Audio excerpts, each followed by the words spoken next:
Welcome, Film Express Warrior fans. Today's podcast is going to be about Universal Pictures' 1941 horror film, The Wolfman.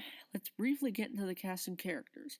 Larry Talbot, aka The Wolfman, is played by Lon Chaney Jr., and Sir John Talbot is portrayed by the legendary Claude Rains. Now, the positives of the film would be how Lon Chaney Jr., the original actor of the Wolfman, brought a great deal of depth and life into his depiction of Larry's character, and showed the audience that even though Larry returned back to human form, he still vaguely recalls his nightly transformations into a werewolf, the sudden urge to kill, and his relentless struggle to resolve his illness at the end. Obviously, there are no negative aspects of the film at all, because it is a very well directed, well cast, and well produced film, and it is also a absolute classic in the Universal horror monster category. A powerful performance in The Wolfman would be when Larry meets the fortune teller, and he is trying to find a cure after being bitten by the previous werewolf. And she tells him that, quote, a werewolf can only be killed by a silver bullet, a silver knife, or a stick with a silver handle. And his reaction in that scene, Lon Chaney Jr. was absolutely convincing and so believable that we as an audience felt sorry for Larry Talbot.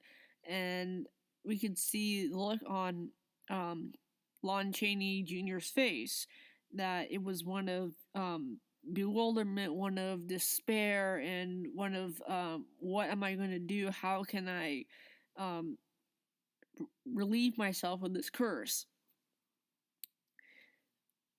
There are other versions of the Wolfman being in sequels called Frankenstein Meets the Wolfman from 1943, House of Frankenstein from 1944, House of Dracula from 1945, Abbott and Costello Meet Frankenstein from 1948, and the modern remake of The Wolfman from 2010. And I'm just going to talk briefly about the 2010 version of The Wolfman for a bit.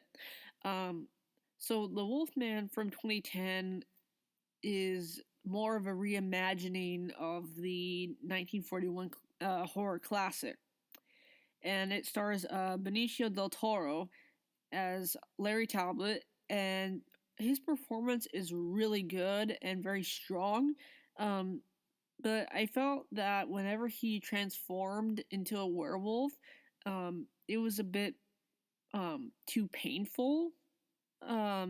Because in the original Lon Chaney Jr. version, the transformation didn't, make his clothes rip off or, change his teeth in a way that felt so, painful. It just happened, gradually. And in Benicio del Toro's case, it was a lot more gruesome, a lot more painful for his character Larry Talbot to transform into a wolfman when the moon was full. And it also gives the audience and the viewers a little bit of backstory to who Larry Talbot is, and how he grew up, and how his father treated him as a kid. And I'm not going to spoil anything on both films, but I will say that both of them are very good adaptations of The Wolfman. Would I recommend watching The Wolfman from 1931? Yes, I would, because it is, as I said, a classic film, and that's what really made the Universal horror monsters come to life. And it wasn't just Dracula or or the Invisible Man or the Phantom of the Opera, it was also the Wolfman, and how Lon Chaney Jr. performed in that role, and made it his own role.